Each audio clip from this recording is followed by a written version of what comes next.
বৰভাগ কালাক উচ্চতৰ মাধ্যমিক বিদ্যালয়ৰ নৱনিৰ্মিত অধ্যক্ষৰ কাৰ্যালয় মুকলি। বৰভাগ আঞ্চলিক পঞ্চায়তৰ পঞ্চদশ বিত্তীয় আয়োগৰ পুঁজিৰে নিৰ্মাণ কৰা কাৰ্যালয়টো শুভ উদ্বোধন কৰে জিএমডিএৰ অধ্যক্ষ নাৰায়ণ ডেকাই।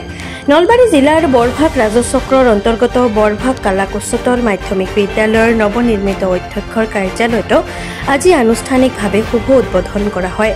বৰভাগ আঞ্চলিক পঞ্চায়তৰ পঞ্চদশ বিত্তীয় আয়োগ 2022-23 বৰ্ষৰ পুঁজিৰে বৰভাগ আঞ্চলিক পঞ্চায়তৰ প্ৰাক্তন সভাপতি মহেন্দ্ৰ নাথ শৰ্মাৰ নেতৃত্বত নিৰ্মাণ কৰা নৱনিৰ্মিত অধ্যক্ষৰ কাৰ্যালয়টো শুভ উদ্বোধন কৰে জিএমডিএৰ অধ্যক্ষ তথা বৰক্ষেত্ৰী সমষ্টিৰ প্ৰাক্তন বিধায়ক নাৰায়ণ ডেকাই।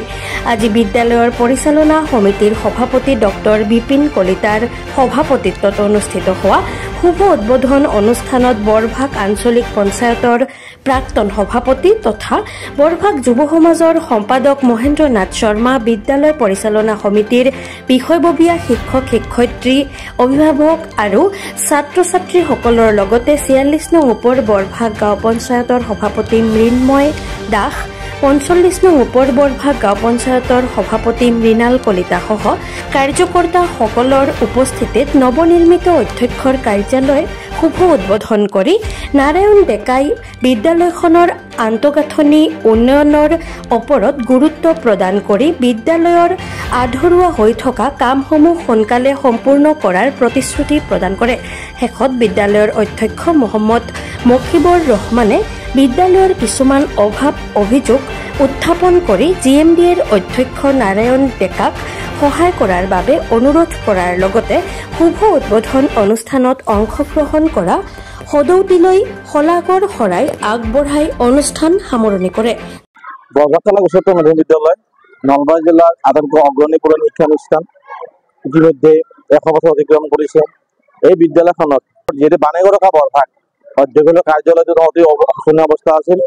আমাৰ বৰক্ষেত্ৰী সমষ্টিৰ প্ৰাক্তন বিধায়ক তথা বৰ্তমান জিএমডিএৰ অধ্যক্ষ নাৰায়ণ ডেকা আৰু বৰভাগ আঞ্চলিক পঞ্চায়তৰ সন্মানীয় সভাপতি প্ৰাক্তন সভাপতি মহেন্দ্ৰ নাথ শৰ্মাৰ পঞ্চম বিত্ত আয়োগৰ ধনেৰে এই কথাটো নিৰ্মাণ কৰা হৈছে। এটা আটকধুনীয়া কথা বিদ্যালয় উপহাৰ দিছে আৰু এই অনুষ্ঠানত বৰক্ষেত্ৰী সমষ্টিৰ প্ৰাক্তন বিধায়ক তথা জিএমডিএৰ অধ্যক্ষ ডাঙৰীয়া এই শ্ৰেণী শিক্ষকৰ আৰু অধ্যক্ষৰ যিটো কাৰ্যালয়টো উদ্বোধন কৰে আৰু উদ্বোধনৰ ওচৰত বিভিন্ন নেতৃত্বস্থানীয় পঞ্চায়তৰ প্ৰতিনিধিসকলে উপস্থিত থাকে। আমি শ্ৰদ্ধা নাৰায়ণ ডেকা আৰু মহেন্দ্ৰ নাথ শৰ্মা আৰু আঞ্চলিক সদস্যসকল প্ৰাক্তন সদস্যসকললৈ আমি ধন্যবাদ জ্ঞাপন কৰিছোঁ। আমাৰ বিদ্যালয় বহুদিনীয়াতে অভাৱ পূৰণ হ'ল আৰু ভৱিষ্যতে আমি আমাৰ বিদ্যালয় সকলো ক্ষেত্ৰতে সহায় আশা ভাল লাগিছে। কাৰণ জানে আপোনালোকে গম পায় যে 100 বছৰৰ কাৰণে আমি প্ৰস্তুতি আৰম্ভ হৈছোঁ আৰু এই মুহূৰ্তত শ্ৰদ্ধা নাৰায়ণ ডেকাৰ যিটো আমাৰ বিদ্যালয়ৰ প্ৰতি আস্থা তাৰ কাৰণে আমি উৎফুল্লিত হৈছোঁ, আমি আনন্দিত হৈছোঁ। আমি ভাবোঁ যে আমাৰ অভাৱ অনুষ্ঠান সোনকালে সক্ষম হ'ব।